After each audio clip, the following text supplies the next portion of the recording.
Hello, everyone. We're back. We had some technical difficulties, which we hope are now resolved. But if they're not, we're going to do our best to just drive through them and get this workshop on the road.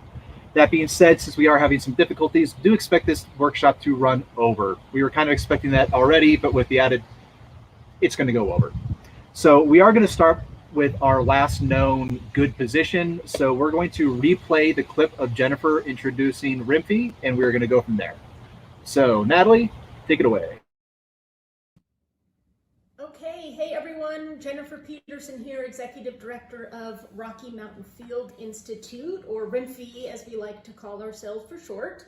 We are a 40-year-old nonprofit environmental stewardship organization based in Colorado Springs, Colorado, and our mission is to conserve and protect public lands in southern Colorado, and we accomplish that mission by working with community volunteers, youth conservation corps crews, and our own trail crews to conserve and protect public lands in Colorado by completing trail and restoration projects, environmental education, and restoration research initiatives.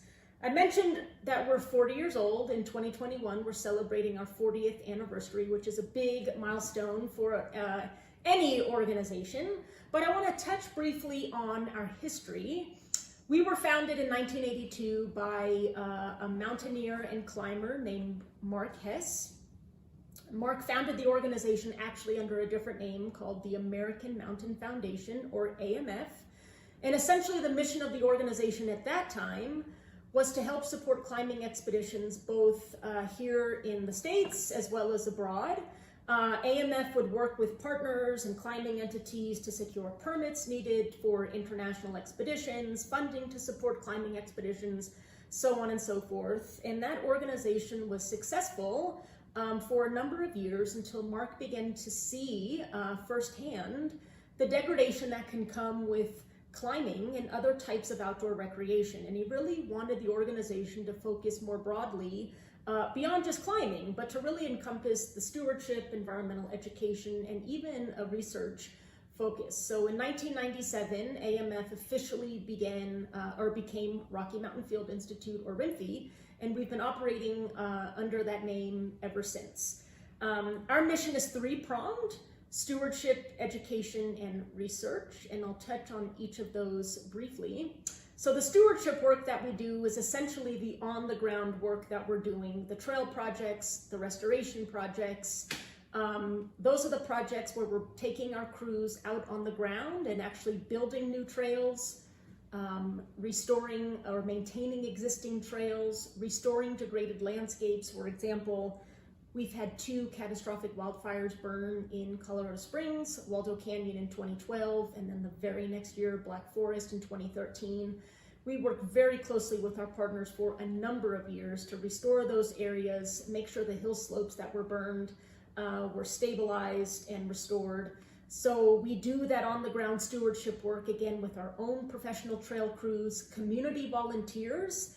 That's really core to what we do in our mission, because we believe firmly that by engaging the community in the work that we do, we are helping to instill that ethic of environmental responsibility and stewardship. And until you've sort of put in that sweat equity, until you've actually dug that trail or restored the social trail, built that section of fence, until you do that, does your perspective on the landscape change. And so we really feel strongly that by engaging the community in the work that we do, again, we're helping to instill and build that ethic of environmental responsibility and stewardship. The next part of our mission is education. And I would say, yes, our mission is three-pronged, but neither of these are mutually exclusive. They're all interrelated. So education really is the why behind the work that we do. We incorporate education into every single workday that we do, so our volunteers and our staff and our partners understand why the work that we're doing is important. We also run a college accredited field studies course. 20 years we've been doing that now, and that program is called Earth Corps. That's where we take 10 to 12 college students from across the country, and essentially these students are living, working, learning, and playing for 20 days in the backcountry, helping with a trail project while also learning from academic and industry experts and all things related to natural resource management, ecology, botany, hydrology, so on and so forth. The last part of our mission is restoration research. This is where we're actually going out on the ground and monitoring the work that we've put in on the ground to make sure what we're doing on the ground is functioning as intended. We want the work that we're doing to function with a benefit to the natural resources and the environment. So we go out and monitor the work that we've done over the past several years as frequently as we can, taking measurements and collecting data to make sure what we're doing is functioning in the way that it was intended to function.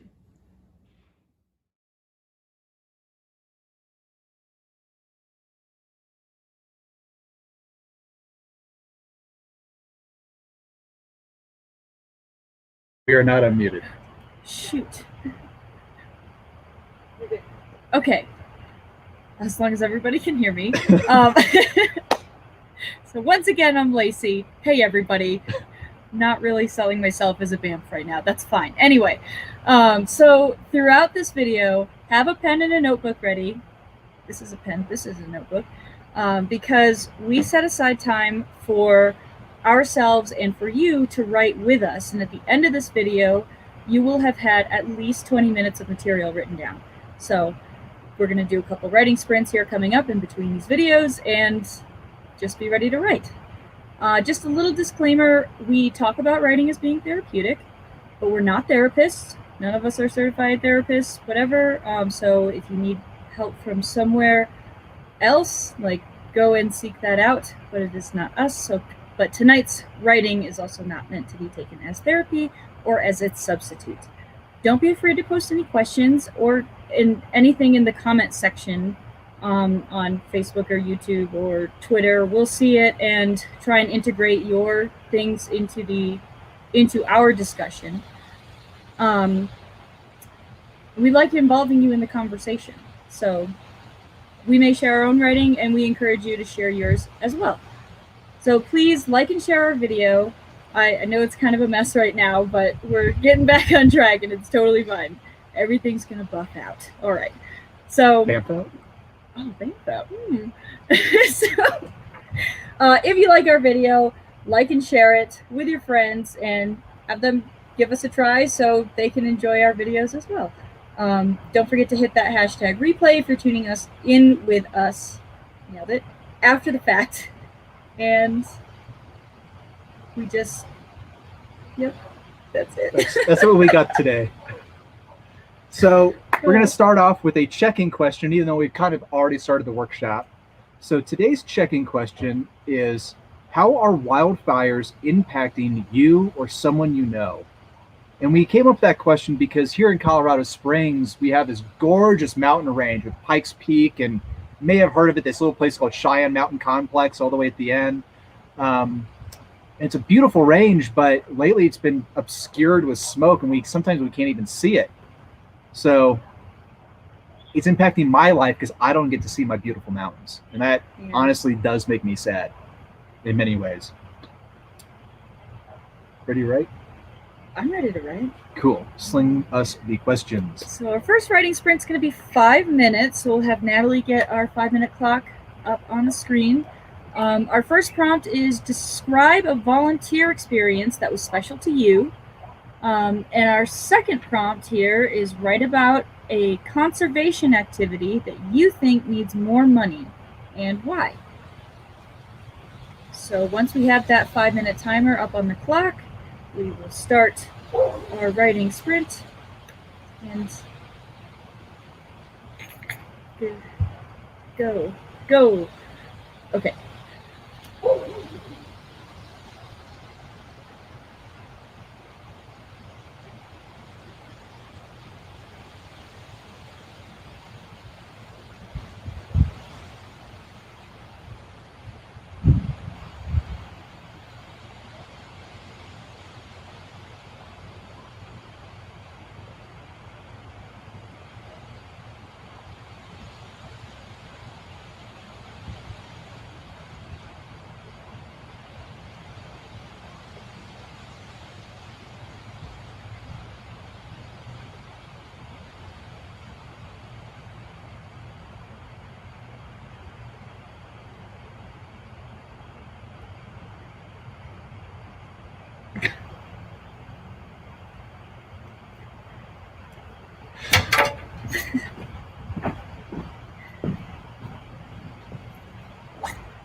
2 pens ready.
One minute left.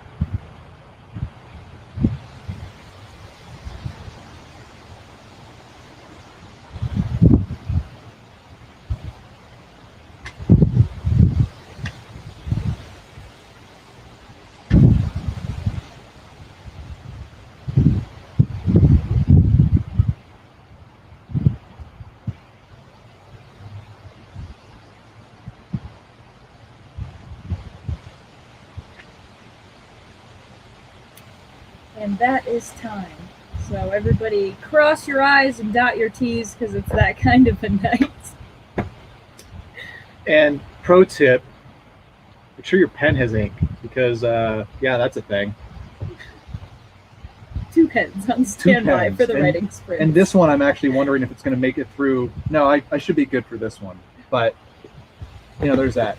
So this week's format is going to be a little different. We are, as you saw before, we do have some pre-recorded videos.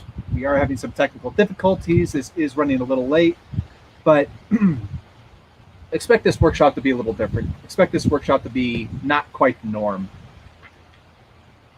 So with that being said, we are going to get pretty much right into the workshop series. And so we're going to have Natalie go ahead and play that first part of my interview with Jennifer.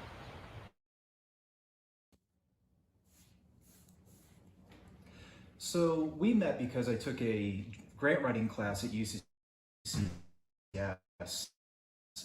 and previous to that class, I really didn't understand what grants were. So would you take a moment just to explain what a grant is, what are some of its components, and what grants are meant to do? You bet. So really grants are critical to RIMFE and really any nonprofit organization, I would argue. We've been around for 40 years, so doing what we do on a daily basis, doing those stewardship projects and those conservation projects, they cost money. They take real hard dollars by way of office space, utilities, staff, benefits, tools, supplies, all of the things that it takes to run an organization for 40 years, 365 days a year, right? And so grants are one of the main ways, not just writing grants, that's the first part, but you got to be awarded the grant as well. So writing and being awarded grants is one of the key ways that we're able to support the work that we're doing. So what exactly is a grant? Basically, a grant are funds given by an entity, and we'll talk specifically in a little bit about what kinds of entities actually give grants, but they're funds given by an entity. Sometimes it's a government entity, a foundation, an individual even. Funds given by an entity to another entity. Most times it's a nonprofit organization. That doesn't always have to be the case, but RIMFE is a nonprofit organization, and that's what we're talking about today. Funds given to a nonprofit organization to support some type of project, initiative, effort that has a public benefit, because nonprofits exist, right, to provide a charitable benefit to the public. So in RIMFE's case, our public benefit is that, again, we work with the community, engage the community in caring, maintaining, and stewarding our public lands here for the benefit of the community and the public at large. So unlike loans, grants, for the most part, and we'll talk specifically about some of the requirements of grants, but unlike a loan, grants don't have to be paid back, which is one of the greatest benefits of a grant. Grants can vary in size, right? They can be for a few $100s, and in some cases, multiple millions of dollars. They can be awarded in different time periods, some as short as 6 months or a month, for example. Some grantors actually want to fund multi-year efforts and initiatives. And in fact, grants and granting entities have myriad requirements, and it's those requirements and as well as differences between grant applications and all of the things that come with it that can actually be quite staggering. And for a nonprofit that just wants money to do good work, it can actually be a little bit frustrating. Okay, so some granting entities fund specific kinds of projects. In the case of RIMFE, and we'll talk in the next section about specific projects that have been made possible with grants, but some granting entities want to fund something specific, a specific start time, a specific end time, something with concrete deliverables and outcomes. Other grantors are much more flexible. In fact, they'll fund things like something called general operating. And essentially what that is a granting entity giving a nonprofit funds for their general operations. Those grants are great because it means that the nonprofit then has the flexibility to utilize those funds where they're needed most. Often they don't come with as many strings as like a project-specific grant. So while the general operating expense or general operating grants are often the greatest kinds of money to get, they're often the hardest to get because often granting entities want to know specifically how, when, where their granting dollars were used.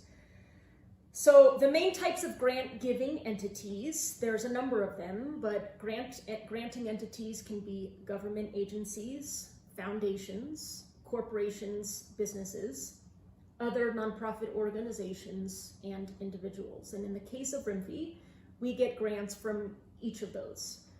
Specific examples from the government side of things include locally, our local municipal governments like the City of Colorado Springs and the City of Manitou Springs. Regionally, we get funding from El Paso County. At the state level, Colorado Water Conservation Board, Colorado Parks and Wildlife are two good examples. And then at the federal level, some examples include the Bureau of Land Management and the U.S. Forest Service. Specific examples of foundations where RIMFI writes grants to and receives grant dollars include the National Forest Foundation and the National Fish and Wildlife Foundation. Corporate or business examples include Mountain Chalet, our local gear shop, REI, a national brand, and Patagonia. Other nonprofit organizations, some of our friends groups like Friends of Garden of the Gods is a good example. And then, of course, like any nonprofit, we're seeking those wealthy individuals that have the resources to support a nonprofit's mission or a specific project, and certainly we get grants from those folks as well. So what are some of the pros and cons of grants? I've touched on some of these already, but really, grants can help fuel large projects, right? They can thereby enable large-scale societal impact and change that otherwise wouldn't be possible. Grants from a government agency or a high-profile business or high-profile wealthy individual can really, can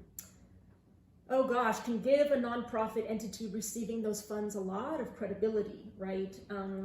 Really put that nonprofit organization at the forefront, and then maybe help that organization spur additional donations. And as I mentioned before, one of the biggest pros of a grant is most require no repayment at all, so long as you utilize the grant dollars in the way that you said you were going to use them. Nonprofits can really get in trouble if they get a grant for a specific project, but then use those grant dollars for other things. And every now and then in the media, you hear those reports of large nonprofits going on wild vacations, right? Spending money irresponsibly, and that's not great for the sector. Like, that's not great for organizations like RIMFI truly trying to do the right thing and being very accountable and transparent to the granting entities and trusting us with those dollars to do good work. What are some of the cons of grants? Man, they can really take, some of them, inordinate amounts of time to write. Grant writing is a skill, right? It's really a science almost, and a skill that you've got to develop. So developing the grant writing skills takes time, then putting a successful application together, that takes time. The approval process and review process of granting entities sometimes can be quick, but oftentimes is many months. In fact, sometimes it can be a year by the time you submit the application and then ever hear back from the granting entity as to whether you're successful. Then if you're awarded, there's often a wait, and then before the funds are actually dropped in your bank account or a check is cut to your organization. So that's definitely something to consider. As I mentioned before, grants can come with specific requirements, right? Sometimes there can be a lot of hoops to jump through in writing grants, receiving grants. Some grants are very specific in what they will and will not pay for. So that's also something to consider.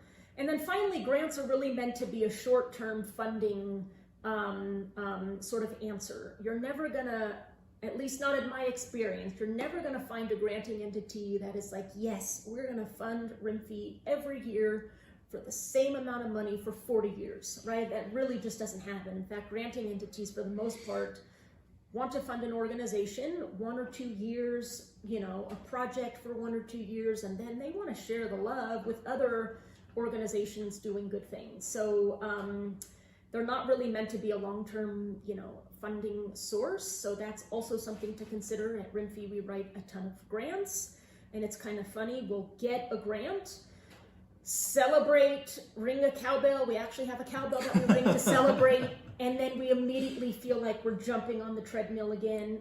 We're searching for the next grant, writing the next grant. So I'm saying a lot of negative things about grants. They're great, but there's also some, some cons that need to be considered when you're thinking of sort of how you're going to fund a project, an effort, an initiative, and then keep that effort going and sustainable after that grant source ends, right? Because they eventually all end.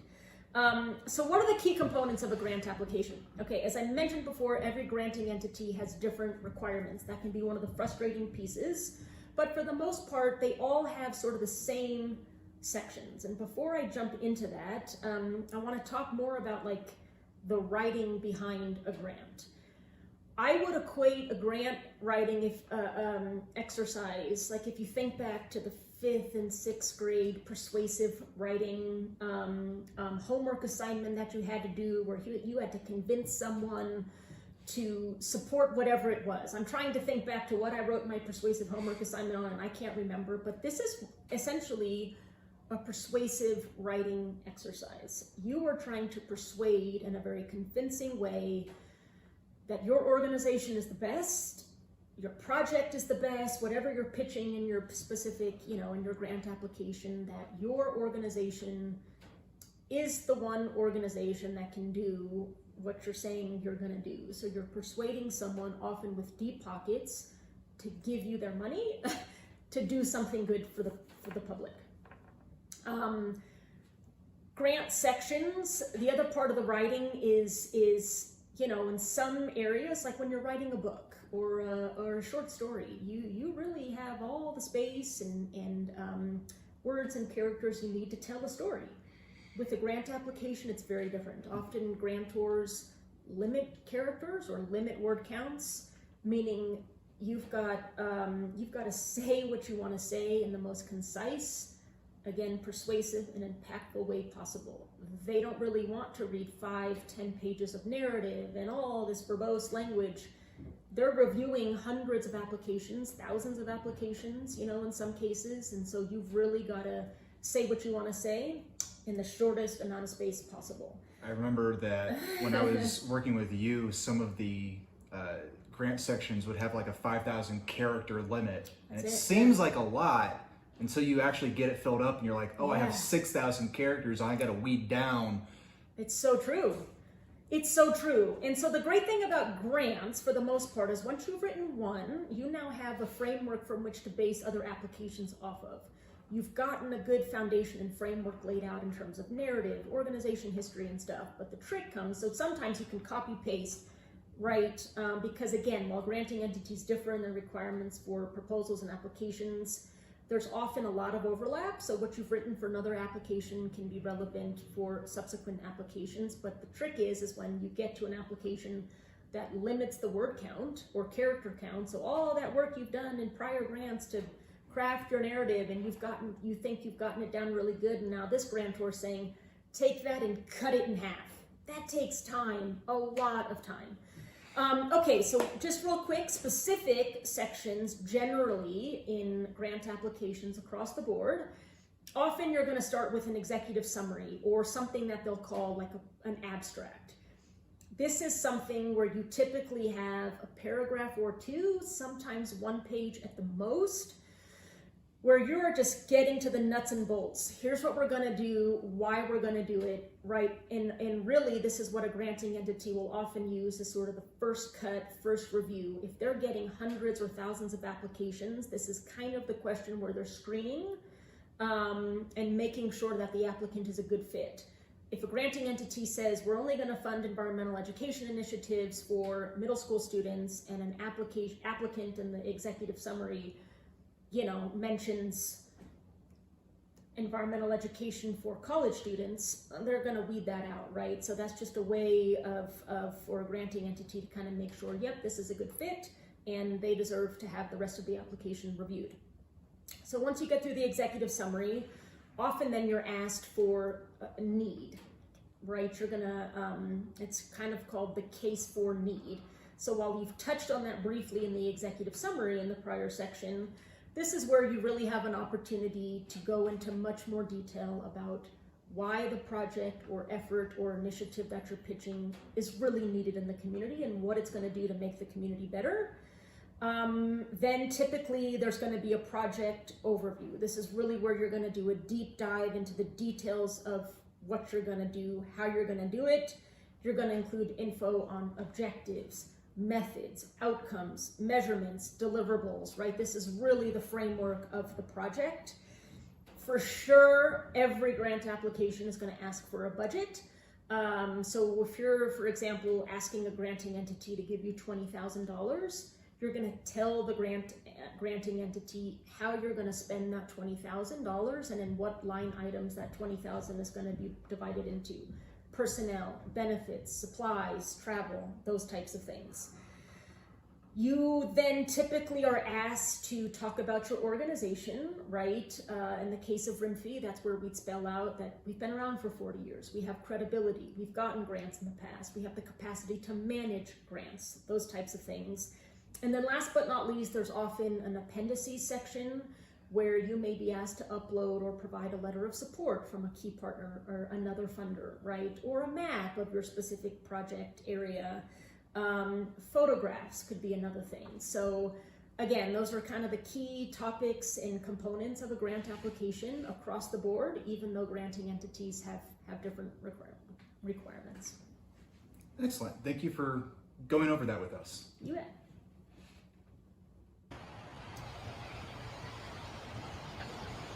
Okay. And I am muted. We are. We are unmuted. So one of the things that I took away from that is that it's not just the amount of money that the nonprofit is getting from the grant, but it's also who the nonprofit is receiving the grant from. And while the money is important because it can help to support an individual mission, having a specific grantor give that money helps drive the nonprofit overall, because if this person gives or organization gives a stamp of approval, then it's worth a look at by other organizations. So that's something I hadn't thought of before my interview with Jennifer. That was really interesting. I'm definitely learning a lot. I don't really know a whole lot about grants at all. I had no idea that even like Patagonia, I didn't know they do anything with grants at all. That's kind of interesting. But anyway, so sorry if I sound really nasally. I think I am allergic to outside. So we're gonna move into our next 10-minute sprint. So as Natalie gets 10 minutes up on the clock for us, I will read our writing prompts. So our first prompt is, how does spending time out in nature make you feel? And our second prompt is, wildfires occur in many places all over the world. These fires have both environmental and personal effects. How have wildfires influenced your life? It's kind of a play on the introductory question, the check-in question with us, but you know, it is at the forefront of a lot of people's minds right now, so figured let's write about it. So we're 10 minutes up on the clock. Go right ahead. Get it? Right ahead. Okay. All right.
You're out of control today, Lacey.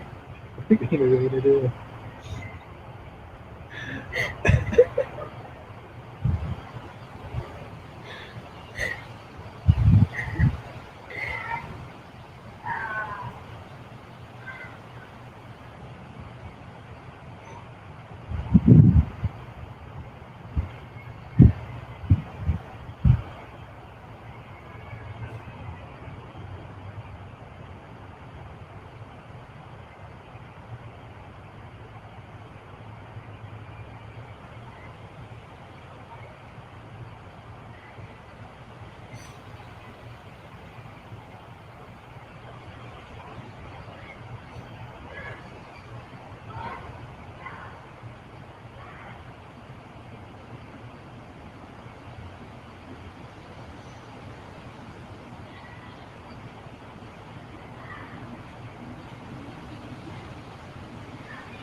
Five minutes left.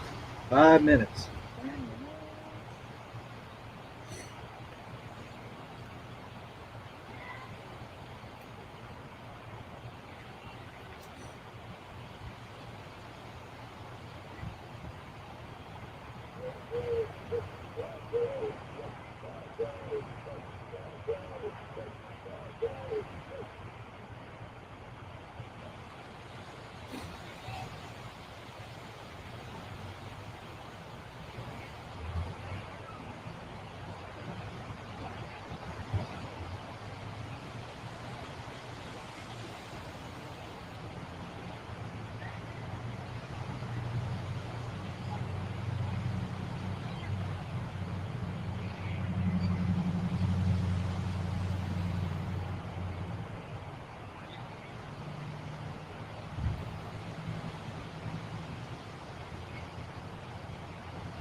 1 minute left.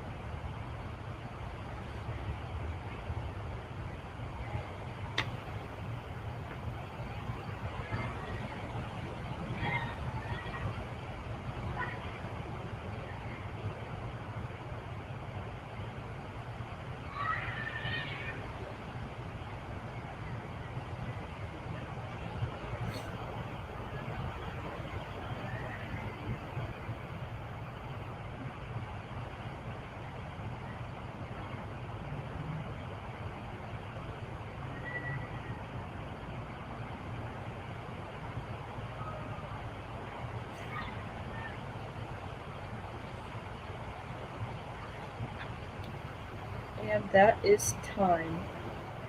So finish up what you're writing and we'll move into our next segment.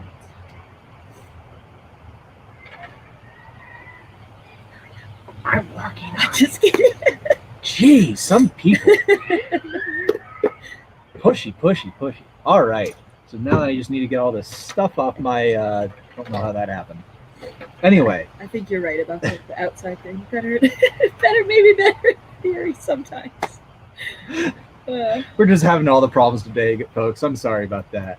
Yeah. However, working further into our workshop here, next we're going to look at another video of Jennifer and I having an interview. And in this interview, we're going to be taking a look at how RIMFI uses grants to enable some of the programs they work on, specifically Devil's Playground and some forest health and mitigation, specifically forest fire safety stuff. So I will let Natalie put that video up on the screen. We will watch that.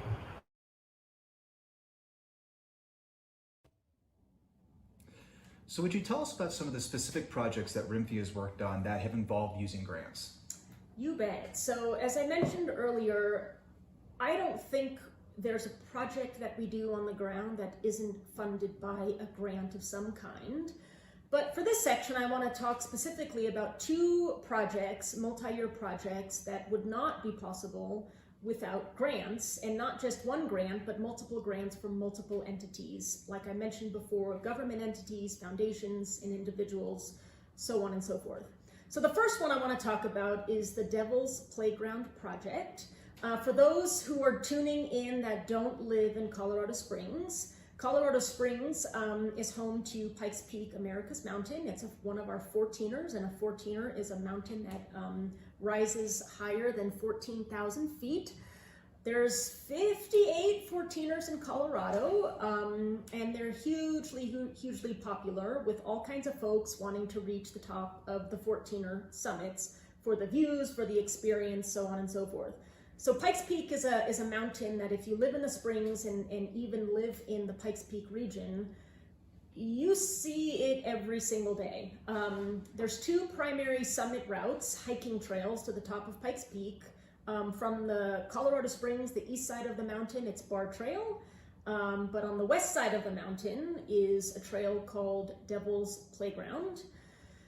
Devil's Playground was a trail that was built, I'm not sure anyone actually knows when, but it's got to be at least 100 years old, just like Bar Trail on the front side of the mountain. That was built 1921, so that is 100 years old this year. Devil's Playground on the west side of the peak is probably of similar age, and back then, trails really were built to get people from the point A to point B in the shortest amount of time. Devil's Playground is no exception, in that the trail in a lot of areas is what we call a fall line trail, in that essentially, again, it's just goes up the side of the mountain from the shortest area from point A to point B. It does not take into consideration the natural contours or features of the mountain. There's really not good drainage in a lot of places because it's really a trail straight up the side of the mountain. So as 14ers and hiking and popularity of Pikes Peak has grown over the years, this trail is experiencing significant degradation. What I mean by that is in a lot of areas, the trail is more than 12 to 20 feet wide. and incised in some places up to 5-6 feet deep. So how wide is a trail normally, or how wide should a trail be? Yeah, so it sort of depends on the use, but when we're talking for RIMFE, most of what we work on are single track, natural surface trails. The standard is 18 to 24 inches, right? So when I'm saying we're 5-6 times wide, right, we're getting really a lot of degradation and impact to the natural resources. So much of the trail on Devil's Playground, it starts through the forest, but then it eventually climbs up above tree line into the fragile alpine tundra, and that's where we're really seeing a lot of the degradation. Alpine tundra has some just very sensitive soil and plant species that, if degraded and destroyed, take thousands of years to reestablish. And so we're really trying to protect these fragile alpine areas. And so what this project involves with RIMFE is a reroute of about 4 miles of trail, and it's 4 miles of the most heavily impacted and heavily degraded trails. We're going to move that section of trail and design it and build it in a much more sustainable and durable way so that trail can withstand the amount of traffic that it's going to see now and in future years, but also design it in a way that can protect the fragile surrounding natural resources in alpine tundra. When we're done building the new trail, we'll then go back and close and restore the existing old fall line trail, stabilize and shore that up so that naturally over time it will restore and revegetate itself. There's a lot of interest on Pikes Peak this year. There is a new summit house that just opened, the Cog Railway, which is a train you can take to the top of the mountain, just opened after a couple years of work shoring up the rail line there. So Pikes Peak is unique in that you can hike to the top of it from 2 different trails, you can drive on the highway, the Pikes Peak Highway, and you can take a train to the top. So Devil's Playground has a lot of eyes on it, a lot of interest in this project by way of funders and donors who are making this project possible.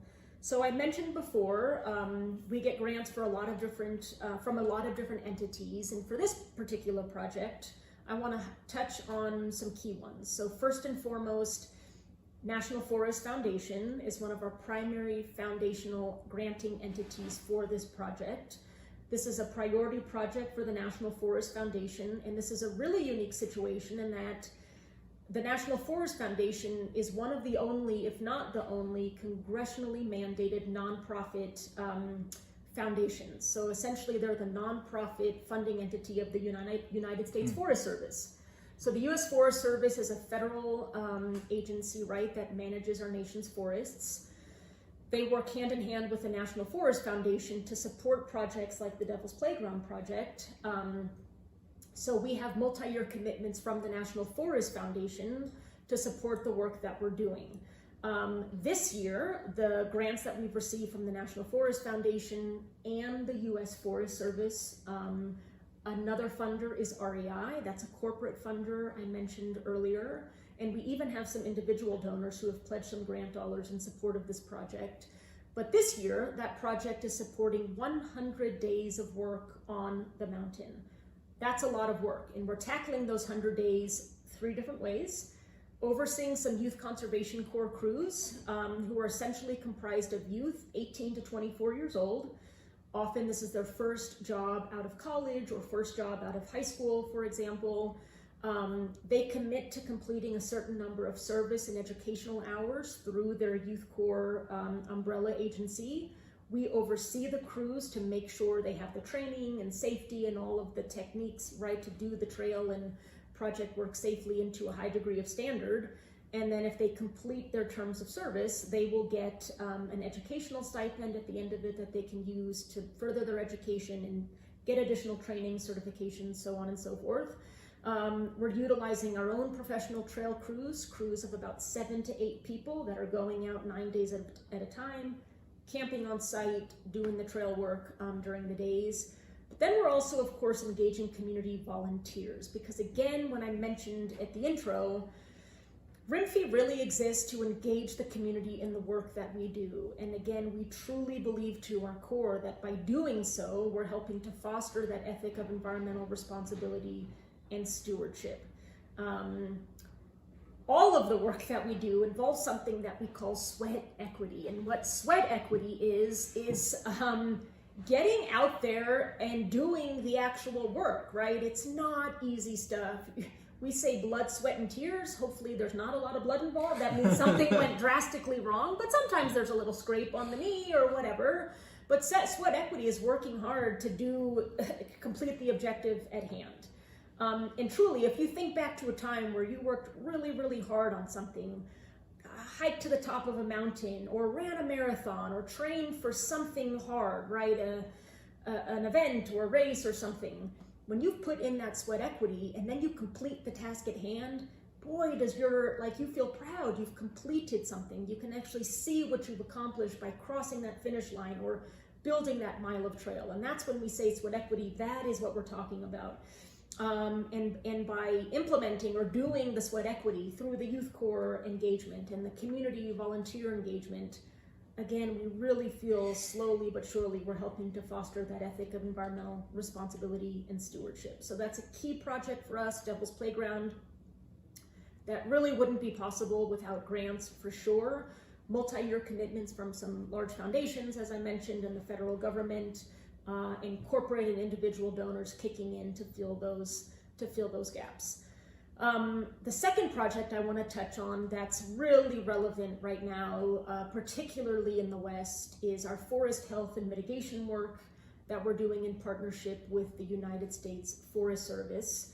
Colorado Springs is home to not just Pikes Peak, a 14er right in our backyard, but ample national forest. We can leave our back doors for the most part and have access to national forest and public lands. You could be gone for days, right, and explore and never see anything. Those national forests need to be managed. So in the case of this particular effort that we're working on, the national forest that surrounds Colorado Springs is called the Pike National Forest. There's a lot of hiking trails in the national forest. There's a lot of other types of amenities, one of which is water supply that Colorado Springs Utilities manages by way of reservoirs, for example, that provide drinking water for not just Colorado Springs, but surrounding communities. Colorado Springs Utilities has a vested interest in protecting their water infrastructure, right? Because if that water infrastructure were to be damaged, the pipelines, the water itself, the reservoirs, Colorado Springs would be, out of drinking water. We don't want that to happen. One of the ways that those infrastructure and resources could be damaged is wildfire. And right now, the West, I think the statistic as of this week was almost 90 fires are burning in the West right now. Not just Colorado, of course, but Montana, Oregon, Wyoming, California. Right now, as we speak, our skies are smoky, right, from fires burning out of state. And so what we're doing in partnership with Colorado Springs Utilities, the United States Forest Service, the Colorado Water Conservation Board, which was one of the funding entities I mentioned earlier on, and that's a state government entity. We're working with partners to thin out the forest. Because our forests have been largely mismanaged over the last several decades, there's been a lot of fuel that has built up. A lot of our trees have also been hit with some insect infestation that's caused the trees to die. So we have a forest of standing dead trees, a lot of underground fuel loads that when and if that fire comes, could really be catastrophic to the national forest, to those water resources, and to the surrounding communities that not just rely on the national forest for tourism, outdoor recreation, but water supply, drinking water, right? So we're going in with crews. Again, our crews are camping on site. These are really remote areas. This involves chainsaw work, and sometimes heavy machinery work to clear out those dead standing trees, clear out those fuel loads. And a few of the things we're doing is in some of these national forests, there are riparian areas. So a riparian area is a sensitive area where you have a stream flowing through. And what's happened in some of those riparian areas is we've had conifers, so like pine and fir trees, encroaching into the riparian area. And it's choking out a lot of the aspen trees and a lot of other vegetation that can really help a particular landscape be resilient in the face of fire. So we really are trying to clear out the conifer encroachment in those riparian areas, help bring back the aspen trees and other species that are a little bit more tolerable in the face of wildfire, and really increase the diversity across the landscape such that when and if that next fire comes, it's not burning as catastrophically as we saw with Waldo Canyon and Black Forest, and it's not burning as catastrophically as what we're seeing in other parts of the West right now. So it's a really important project. It's important for a number of different reasons, but unlike Waldo Canyon and Black Forest, where the fire happened and then RMFI came in afterwards to help restore the area, that was a very reactive approach. As more and more fires are burning across the West and in Colorado, land managers and nonprofit partners and other entities engaged in this work are trying to be much more proactive, getting in front of the fire, doing this important work, again, to make sure when and if that fire comes, the impacts are not as severe as what we've seen in other places. So again, this is a really important project that would not be possible without grants that we've received from a number of different entities who have a vested interest either in protecting their own infrastructure, but also a vested interest in protecting Colorado, the communities, the surrounding national forests, to make sure these places are sustained and resilient now and for future decades and generations. Well, thank you. That really helps us to understand a little better as to why grants are important. It's one thing to hear it, it's another thing to hear a demonstration of it. Thank you. Sure.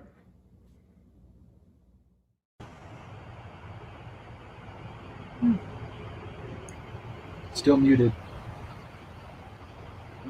Are we? Okay.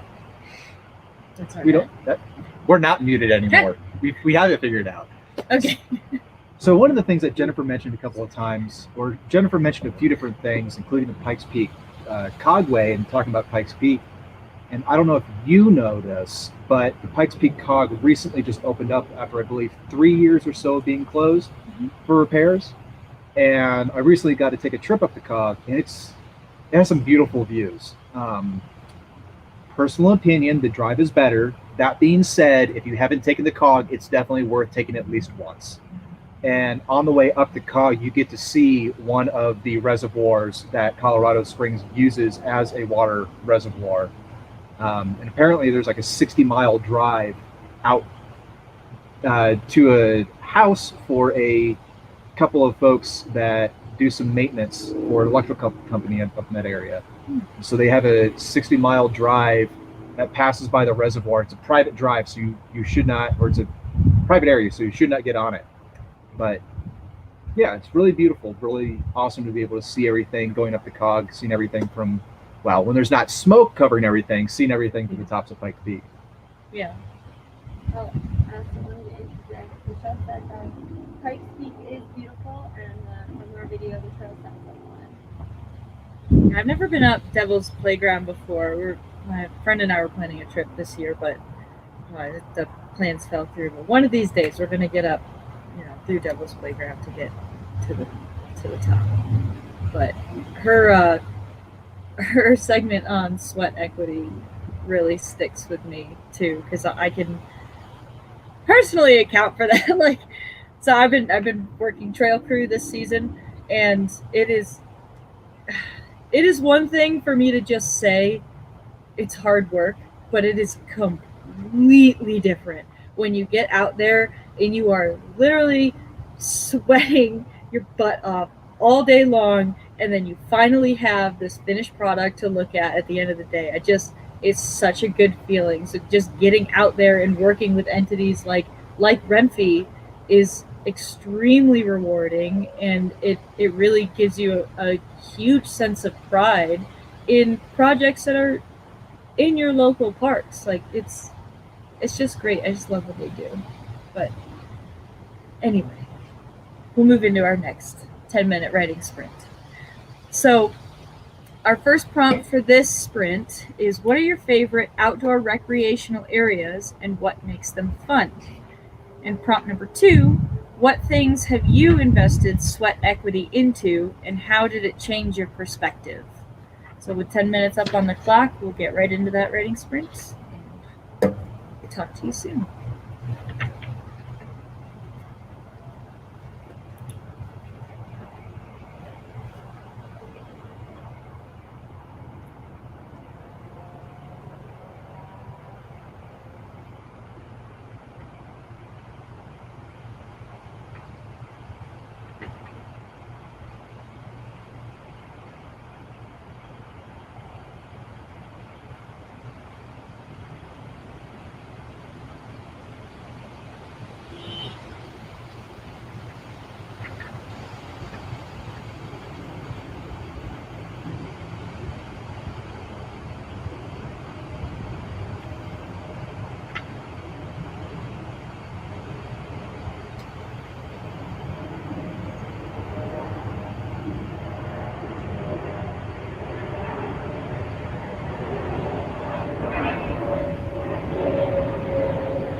1 minute remaining.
Go ahead and finish up, and we are going to finish up ourselves. So, the last section that we have of Jennifer in my interview, Jennifer talks a little bit about what comes after the grant has been written, after the grant money has been spent. What comes next? If you're like me, you may have known going into this that grants give nonprofits money for things. But if you're also like me, you realize that that's not the whole story. And so Jennifer was kind enough to kind of tell us a little bit of what comes after the grant. In this case, the grant reporting. So Natalie's going to go ahead and throw that video up, and we'll take a look at the last clip and head on out. So Jennifer, we've talked a little bit about what grants are for and some specific uses that RIMFI has used grants for, but what happens after you get the grant and after you spent the money? Like, do you just go on your way? Do you need to tell the organization how you've used it? Like, what do you do afterwards? That's a great question. And as much as I'd love to say, yep, they give you money and you just go on your way, that couldn't be further from the truth. In fact, well, writing the grant is step one, getting the grant is step two. Then you got to do what you said you were going to do in the grant, right? And then the last step, often, I don't know a granting entity that doesn't require some type of follow-through by way of what is typically referred to as a final report or a final grant report. That is where you tell the granting entity how it went, right? They entrusted whatever number, $500 or $10,000 or $10 million into a specific project. And this is then your opportunity to tell the granting entity how it went. Have you used the dollars?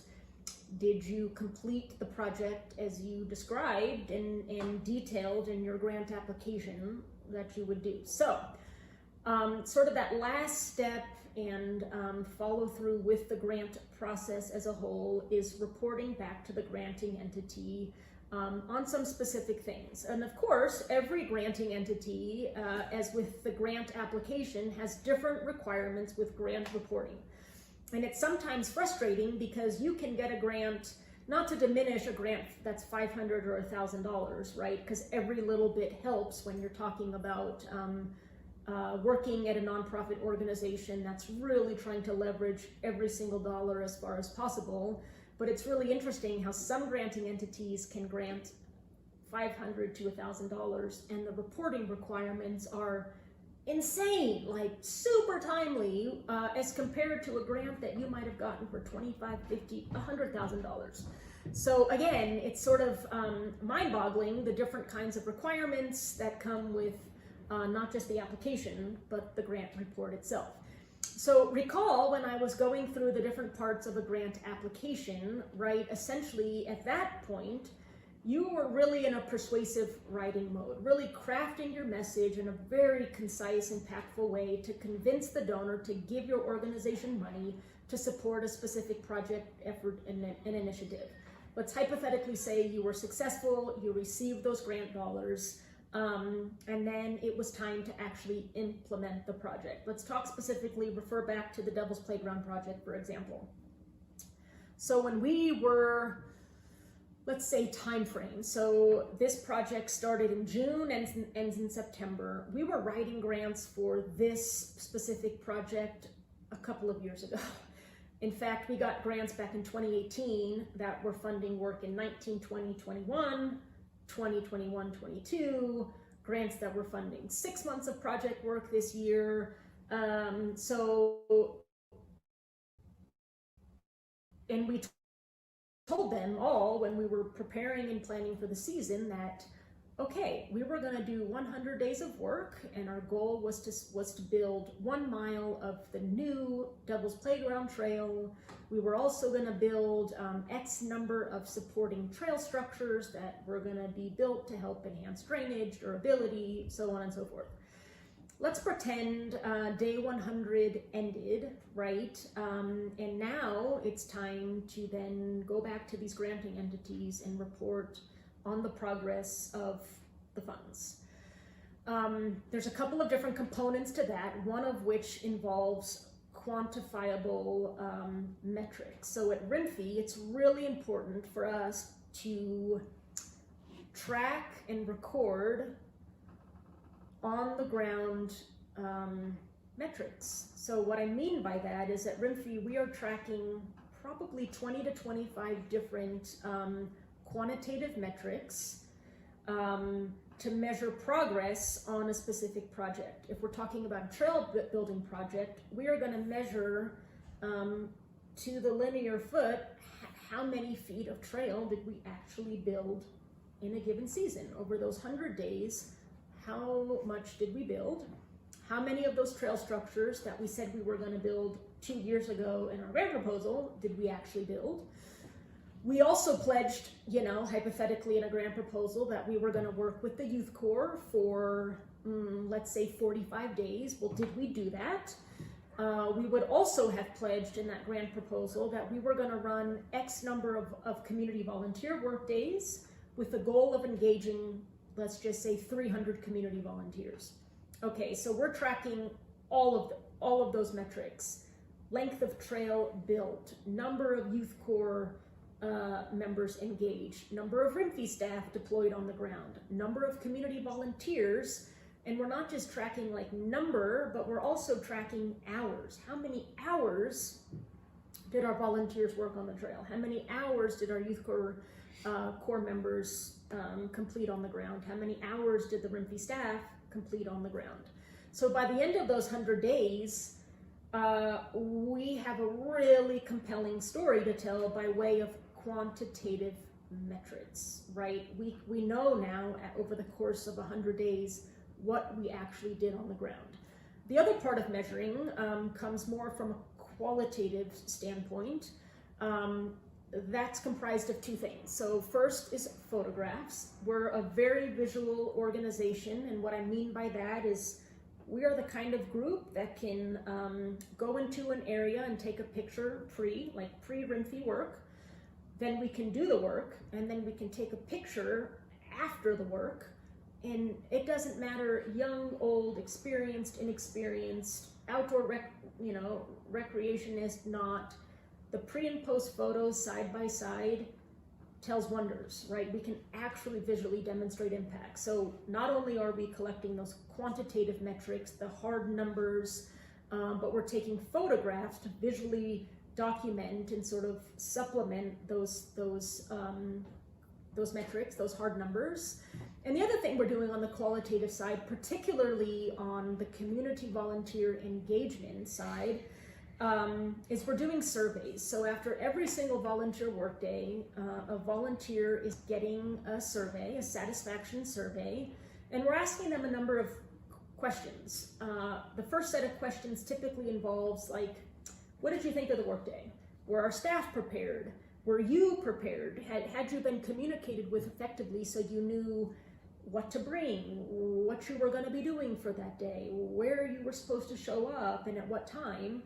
But the second part of that satisfaction survey is us trying to get a better sense of whether that individual's involvement in that particular workday shifted the needle in their thought process of their personal responsibility in stewardship. Okay, because again, what I said, in the introduction, RIMFI exists to engage the community in the work that we do with the hope that then we're helping to foster that ethic of environmental responsibility and stewardship. That's something really hard to measure, right, or to track, but it's that qualitative survey that's helping to answer that question, right? Did your involvement in this particular RIMFI workday increase or enhance your belief or your perspective of your personal responsibility and stewardship? Okay, so we're tracking all of these things, quantitative, qualitative, taking photographs, right? Then when you get to the final report, it's really important that you're looking back to that grant proposal that you wrote some months or even some years prior, and referring to the language in the grant proposal and tying that back to your report. So if you said, right, that you were going to do all of these things, and it comes time to report, you've got to address that, right? And hopefully you can say, yes, we completed 100 days. And so you're telling in the final report when those 100 days occurred, how those 100 days occurred. If you said you were going to work with Youth Corps, RIMFI staff, volunteers, did you? How many did you work with? How many hours did they contribute?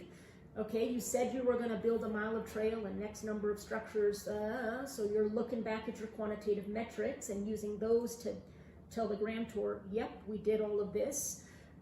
Sometimes it works out really well. Sometimes you're able to say, we did everything we said we were going to do and then some. See, you pick the right organization to give money to, and we utilize those funds in a really important and impactful way and was able to accomplish all of these things. Maybe consider giving us more money, right? Sometimes, though, things don't work out according to plan. We didn't get to do 100 days because we had a late or an early season snowstorm. Our crews had to be evacuated. Truly, this happens every season, right? So we only accomplished 90 days. That's okay. You know, for the most part, funders understand that things happen in the field, particularly with the work that we do. Some things we just don't have control over. So the other important part of a grant report, a final report, is being honest. If you didn't accomplish all the things you said you were going to do in that initial grant application, you've got to state that. You've got to be honest, accountable, and transparent. And then you've got to tell them why, what happened, right? 2020, much of what we said we were going to do in grant proposals didn't get accomplished because of COVID. We're also still dealing with that now, right? And that's okay. That's okay. That's out of a pandemic, is out of everyone's control. But you tell the grantor why you didn't reach your goals, what you might have done to pivot or adapt or adjust, right? What you might do in future years if it's a multi-year grant to make up maybe some of the shortcomings. But one of the key parts of a final report, you know, in addition to reporting on metrics and all those things, 9 times out of 10, a granting entity is going to ask you lessons learned. What did you learn through the granting period? In the case like 2020, 2021, COVID was a big focus of those lessons learned. I remember writing a number of narratives and responses and final reports of what we learned and how we had to adapt and adjust in the times of COVID, while, you know, keeping staff, volunteers, crews safe, while also attempting to the best of our ability to accomplish these project objectives. That was unique in 2020, 2021. Other types of lessons learned could be, you know, we thought we could build a mile of trail in a field season and we were too ambitious. We realized that we set our sights too high. The work was much harder than we thought it was going to be. We learned X, Y, Z. In future years, we're going to scale back some of the deliverables to make sure, you know, so you're just sort of telling them what you learned. It's important. That question is important because it can also help the funders sort of see things from a different perspective that they may not have realized beforehand. And it's also a really good time for the nonprofit to evaluate their approach to different things that they might not have considered, you know. So anyway, you sort of wrap that into a package, right? They'll have specific questions of, did you accomplish what you said you were going to do? Why not? Tell us your impact, you know, share quantifiable metrics, upload photos in that appendices section, for example, lessons learned, what do you intend to do in future years, that kind of thing. And then you hit submit. And times I wonder, do people read the final reports, right? And I can guarantee you they do, because oftentimes a funder will say, if you don't submit the final report, you'll never get a grant from us again. So you don't want to be blacklisted by any granting entity, right? Because as I said earlier, grants are really critical for RIMFE and certainly other nonprofit organizations in implementing important projects and having impact across the community in which they're working. So the grant report is not to be dismissed, right? It's just as important as the grant application. If you're able to demonstrate to the grantor that you did what you said you were going to do, and even if you couldn't, why not? If you have a really good reason for why you couldn't accomplish those things, it's going to give credibility to the organization. It's going to make the organization seem professional and responsible and following through completely in the grant process, and then hopefully open up doors for that nonprofit organization to get future grants from that granting entity in the future. So in the last minute or so we have, a lot of the things you've talked about are difficult in different ways, like writing the grants and getting them to be written in a way that they'll be accepted, but also the physical work that it takes to make these trails. Yeah. Is there anything that we as individuals can do to make your work easier, or to enable your work and amplify it, make it even bigger? That's a great question. So come out and volunteer. And if trail building or restoration work or like getting dirty and that sweat equity isn't your thing, then consider volunteering for other nonprofits. There's a multitude of nonprofits doing great things in the community. But for RIMFE specifically, we need community volunteers to come out and help us do the work that we do. So we offer a number of volunteer opportunities throughout the season, and we welcome anyone and everyone who's interested in coming out, giving back, learning, getting involved in some really cool on-the-ground impactful projects in which at the end of the day you can actually see what you've accomplished, right, and feel good about it. So you can sign up. Just go to our website, rmfi.org. We have a volunteer calendar. You can sign up right then and there, and we'll get you plugged in on any project that seems of interest to you. So yeah, get out and give back is the best way. Awesome, we'll definitely look at that. Cool.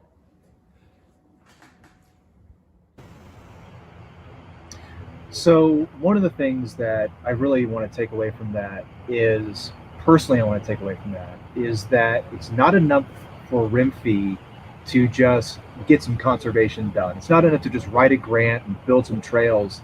They also want the volunteers, they want to shift the needle in the volunteers' mind towards conservation, and to make them think, if I'm doing this and it took this much effort to make this trail, how much more effort does it take for the world, right? So it's really interesting to me to think not just about one single project, but how this project fits in with the scope of the world. Yeah, and it's amazing that they can get so many people to come together to do one thing. That really just warms my cold heart. You know, just, I don't know. Your heart's not so cold, Lacey. Says you.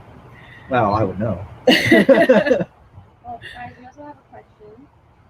Michelle asked, how competitive are grants for conservation? So I don't know specifically about conservation, but from the class I took in grant writing, grants are competitive, and part of it depends on the time, but especially with us just coming out of COVID, things are definitely more competitive right now. A lot of nonprofits had to shut down their programs and the things they were doing, and so projects that were going to be funded ended up not happening at all. And so what ends up happening with the grant money that those nonprofits have received is going to be kind of up to the individual donor and those nonprofits. But if there's less people outside because of COVID and all other stuff, then there's less conservation efforts going on as well. If you go through RIMFE's website, you can actually see some conservation happening in 2020. You can tell because they're wearing masks, but they have the social distancing. And so you can even tell that just working on the trails is harder as well. Grants are competitive from what I've heard. Grants are always competitive, but especially right now, they're especially competitive. lot to absorb from all Definitely. of that. Man, she is a wealth of knowledge. I She just love is it. fantastic. All right, so shall we move into the tenets? Let's. Okay. So here with the VWC, we have 4 writing tenets, and you've probably heard this if you've joined us for videos before. So we'll just breeze right through those. But these can go along with anything that you're writing. If you're struggling to get started or you're struggling to figure out how you want to edit a piece you've been working on, these can help kind of guide you in that process. So our first tenet is, who are you writing this to? Who is your audience? So whether you're writing in your journal for yourself or you're trying to write a scientific paper for the scientific community, they're going to have 2 very different voices. So it's essential to initially figure out who you're writing a piece for, and there's no wrong answer there. Okay. So our second tenet is, will your audience understand everything that you say? And maybe that's not your intention, for the audience to understand, but there's different ways of just connecting with whoever you're writing that piece to. So, but that's, again, your decision. So our third tenet is the story all there, or are there parts you left out? So, and with that also, are there extra parts that you add in for continuity's sake? It's however you decide to piece your story together, is going to affect that outcome, right? So our fourth tenet is, why are you writing specifically about this?